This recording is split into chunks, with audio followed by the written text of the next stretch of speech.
आज हम बात कर रहे हैं चौथे स्तंभ की जिम्मेदारी और उनकी चुनौतियों की।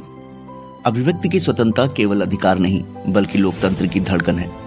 1966 में भारतीय प्रेस परिषद की स्थापना उसी उद्देश्य से हुई कि प्रेस स्वतंत्र रहे, निष्पक्ष रहे और सबसे ज्यादा जनता के प्रति जवाब दे रहे। लेकिन बड़ा सवाल यह है कि आज की पत्रकारिता इस मूल भावना को बचा पा रही है। आज पत्रकारिता दो तरफ दबाव झेल रही है। एक तरफ राजनीतिक शक्ति, दूसरी तरफ बाजार का दबाव।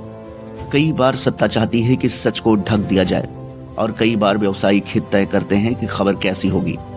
सवाल ये नहीं कि दबाव है या नहीं, सवाल ये है कि क्या पत्रकारिता इस दबाव में भी अपनी रीढ़ सीधी रख पाती है।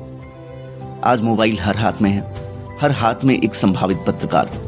समस्या ये है, सूचना तो है लेकिन सत्यापन नहीं, दावा है पर प्रमाण नहीं, स्पीड है लेकिन संवेदनशीलता गायब है। फेक न्यूज इतनी तेज फैलती है कि फैक्ट चेक आने तक समाज में भ्रम जहर की तरह घुल चुका होता है। इसका असर जनमत पर पड़ता है और लोकतंत्र कमजोर होता है। वरिष्ठ पत्रकार कहते आए हैं, अध्ययन ही पत्रकारिता की जड़ है। लेकिन आज रिसर्च की जगह ट्रेंड ने ले ली। बिना तथ्य राय तैयार हो जाती है, बिना संदर्भ बहस शुरू हो जाती है, बिना पड़ताल के नैरेटिव बन जाता है। जब तक न्यूज रूम तथ्य, अध्ययन और शोध के आधार पर नहीं बनेंगे, पत्रकारिता मजबूत नहीं हो सकती। एआई ने पत्रकारिता में नई संभावनाएं खोली हैं, पर एक डर भी पैदा किया है।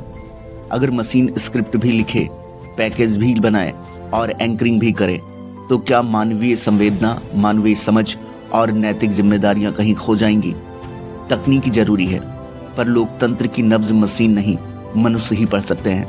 पत्रकारों को आत्मनियमन का मजबूत कोड ऑफ कंडक्ट अपनाना होगा। सत्य की पुष्टि, दबाव से स्वतंत्रता और जनता के प्रति जवाबदेही, ये 3 नियम अनिवार्य हैं। समाज को मीडिया साक्षरता सिखानी होगी। जो दिखे उसे सत्य न माने, जो सुने उसे अंतिम न माने। सत्य वही है जो तथ्य और प्रमाण से गुजरे। मीडिया सिर्फ सूचना देने का माध्यम नहीं, लोकतंत्र का प्रहरी है।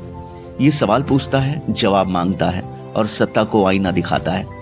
दबाव कितना भी हो, टेक्नोलॉजी कितनी भी आगे बढ़ जाए, पत्रकारिता का मूल धर्म एक ही है, सत्य, संवेदना और जनहित। चौथा स्तंभ मजबूत होगा तभी तो लोकतंत्र मजबूत होगा।